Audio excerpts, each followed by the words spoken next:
नमस्कार, स्वागत है आपका मेरी दुनिया में। कैसे हैं आप लोग? आशा करती हूँ बिल्कुल ठीक होंगे और मैं भी बिल्कुल ठीक हूँ।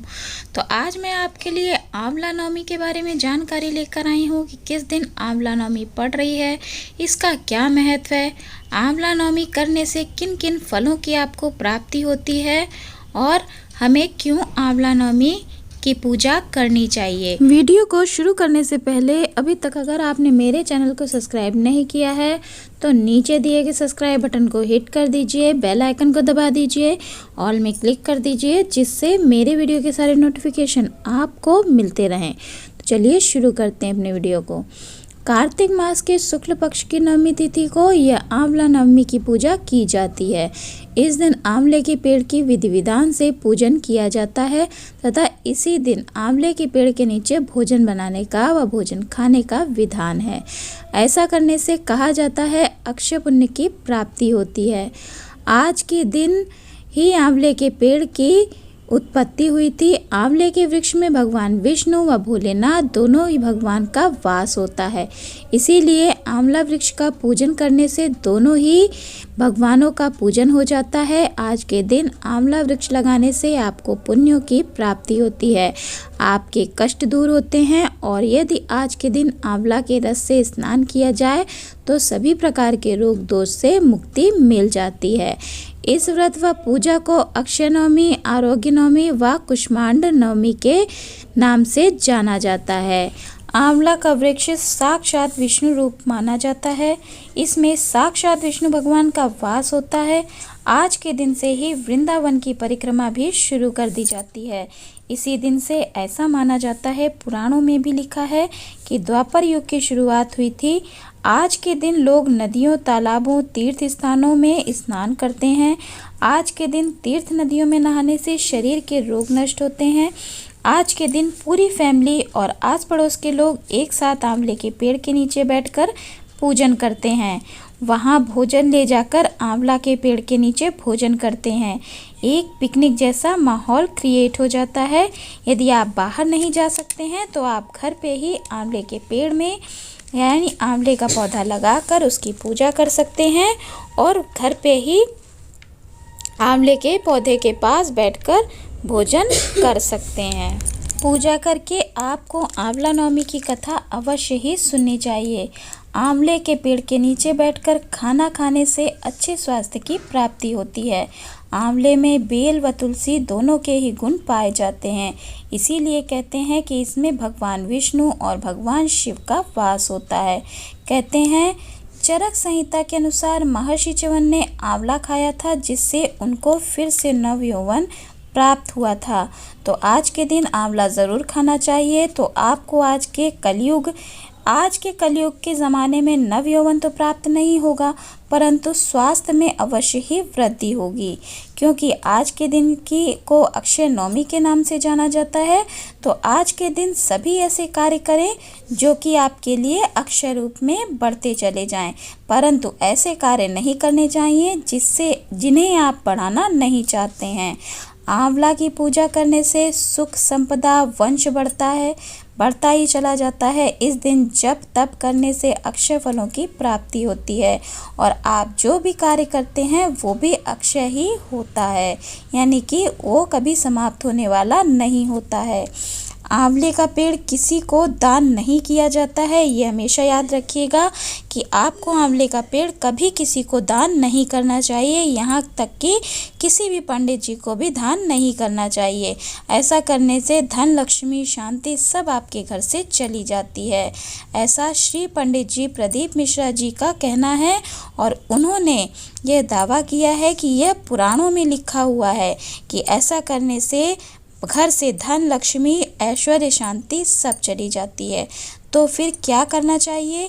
जब आप उद्यापन करवाते हैं आंवला नवमी की, तो एक पौधा आंवले का दान किया जाता है। तो आपको पौधा दान ना करके चांदी का पौधा बनाकर, आंवले का चांदी का पौधा बनवाकर उसको आपको दान करना चाहिए। यदि आप चांदी का नहीं बनवा सकते हैं, इतने सक्षम नहीं हैं, तो फिर पान के पत्ते में चंदन से आंवला का वृक्ष बनाकर आपको दान कर देना चाहिए।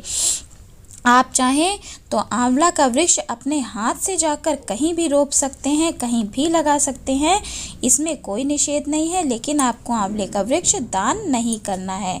तो चलिए अब जान लेते हैं कुछ ऐसे उपाय जो हमें आंवला नवमी के दिन में करने चाहिए।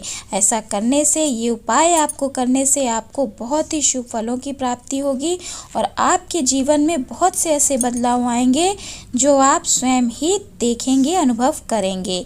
धन लक्ष्मी के साथ ऐश्वर्य, संपदा और शांति सब कुछ आपके घर में आएगा। तो चलिए जान लेते हैं कि वह उपाय क्या हैं। तो पहला है कि आज के दिन आपको आंवले का दान देना चाहिए। आंवले के पौधे का दान नहीं देना है, आंवले का दान देना है। आंवले का दान देना बहुत ही शुभ माना जाता है। आंवला दान स्वर्ण दान के बराबर होता है। तो आप स्वर्ण दान नहीं कर सकते हैं तो आंवले का दान आज के दिन अवश्य ही करें। आज के दिन आपको ब्राह्मणों को अवश्य भोजन कराना चाहिए।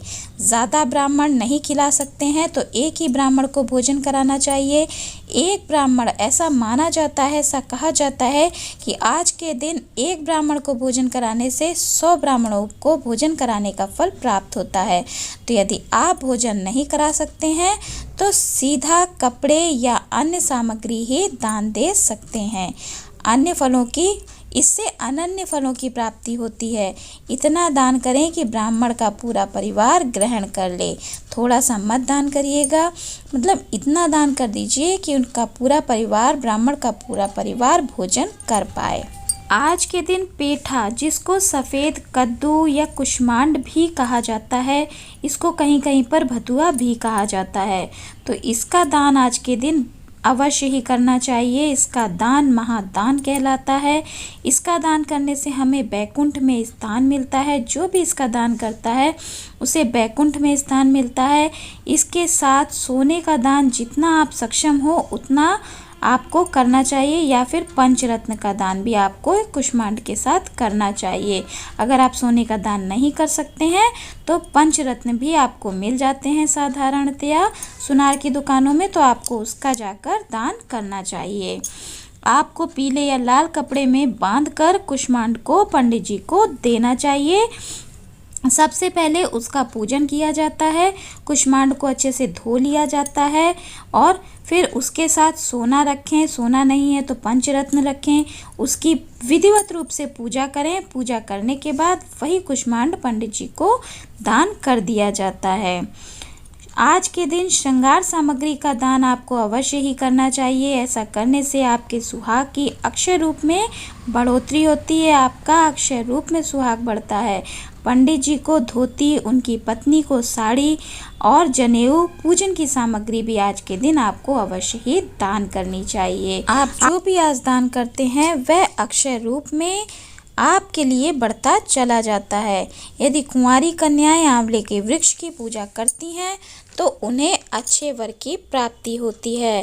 तो यदि उनकी शादी नहीं हो रही है, किसी भी कन्या की शादी नहीं हो रही है, शादी में देर हो रही है, तो उस कन्या को आंवला नवमी के दिन आंवले के वृक्ष की पूजा अवश्य ही करनी चाहिए। जितना दान हो सके दान देना चाहिए और आंवला भगवान से यह प्रार्थना करनी चाहिए, आंवला देवता से प्रार्थना करनी चाहिए। उसमें विष्णु भगवान का, भोलेनाथ का वास होता है, तो विष्णु भगवान भोलेनाथ से प्रार्थना करनी चाहिए कि उसे अच्छे वर की और जल्द से जल्द प्राप्ति हो। तो ऐसा करने से उसकी अच्छे वर की जल्दी से जल्दी प्राप्ति होती है और उसकी जल्द से जल्द विवाह हो जाता है। आज के दिन गर्म कपड़ों का भी दान करना चाहिए क्योंकि सर्दियां प्रारंभ हो गई हैं और गर्म कपड़ों से गरीबों की मदद भी होती है। तो आप दूसरों की मदद करेंगे तो वो ऊपर वाला ईश्वर आपकी मदद करेगा। गरीबों को दान करें, भोजन कराएं, भोजन भी आपको गरीबों को अवश्य ही कराना चाहिए। आज के दिन से देवउठनी एकादशी तक भगवान विष्णु का वास आंवला के पत्तों पर होता है और आज के दिन माता लक्ष्मी ने आंवले के वृक्ष की पूजा की थी क्योंकि वे चाहती थी कि वे एक साथ विष्णु भगवान और भगवान शिव की पूजा करें। इसीलिए माता लक्ष्मी ने आंवले में दोनों भगवान की एक साथ पूजा की थी।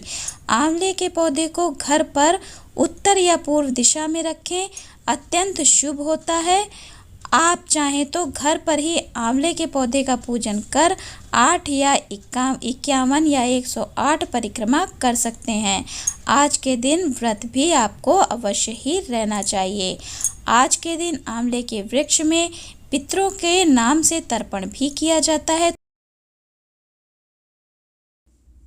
तो आज के दिन आपको पितरों के निमित्त तर्पण भी करना चाहिए। मीठा दूध थोड़ा सा गंगा जल मिलाकर आपको लेना चाहिए और उसी दूध से काले तिल डालकर अपने पितरों के लिए उसमें थोड़ी सी कुशा डाल लीजिए, सफ़ेद पुष्प, सफ़ेद चंदन डालकर आपको अपने पितरों के निमित्त आज के दिन तर्पण अवश्य करना चाहिए। तो यह विधि करने से आपके पितृ प्रसन्न होते हैं और आपके कष्टों को काटते हैं। वे प्रसन्न होते हैं, उनके कष्ट मिटते हैं, वे भी कष्टों से मुक्त होते हैं और जब वे कष्टों से दूर होते हैं तो वे आपको भी आशीर्वाद देकर जाते हैं। आपकी ज़िंदगी में आने वाले कष्टों को दूर करते हैं और आपकी ज़िंदगी में खुशियाँ बिखेरते हैं। सुख संपत्ति, धन, ऐश्वर्य से आपकी ज़िंदगी को भर देते हैं। तो आपको मेरी ये छोटी सी जानकारी अच्छी लगी हो, मेरा वीडियो अच्छा लगा हो तो मेरे वीडियो को लाइक कर दें, शेयर कर दें, कमेंट में जय विष्णु भगवान की, जय लक्ष्मी मैया की ज़रूर लिखें। तो खुश रहें, मस्त रहें, मुस्कुराते रहें। राधे राधे, हरे कृष्णा।